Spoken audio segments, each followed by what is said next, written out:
Farming face వాషా non foaming face వాషా? నా స్కిన్కి ఏది బెటర్ అని ఎలా తెలుస్తుంది?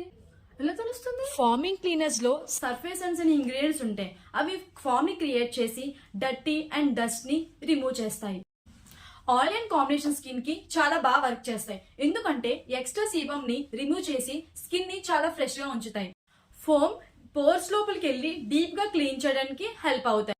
బట్ జెంటల్ సర్ఫాక్టెన్స్ ఉన్న ప్రొడక్ట్స్ ని చూస్ చేసుకోవాలి, లేకపోతే స్కిన్ డ్రై అవ్వడం అండ్ ఇరిటేషన్ కూడా రావచ్చు. Non foaming face wash bubbles and foam create చేయవు. అవి మాయిశ్చరైజింగ్ ఇంగ్రీడియంట్స్ మీద డిపెండ్ అయి ఉంటాయి. Non foaming face wash dirt makeup ని రిమూవ్ చేస్తాయి, కానీ న్యాచురల్ ఆయిల్స్ ని రిమూవ్ చేయవు. డ్రై అండ్ సెన్సిటివ్ స్కిన్ కి చాలా జెంటల్ గా ఉంటాయి. సో ఫైనల్లీ ఆయిల్ కంట్రోల్ కావాలి అంటే farming face wash, and hydration and gentleness కావాలి అంటే నాన్ ఫార్మింగ్ ఫేస్ వాష్ చూస్ చేసుకోవాలి. నీ స్కిన్ టైప్ ఏంటి? Oily skin. ఆయిలీ కాబట్టి నువ్వు ఫార్మింగ్ ఫేస్ వాష్ యూజ్ చేయాలి. ఇంతకీ మీ స్కిన్ టైప్ ఏంటో తప్పకుండా కమెంట్ చేయండి.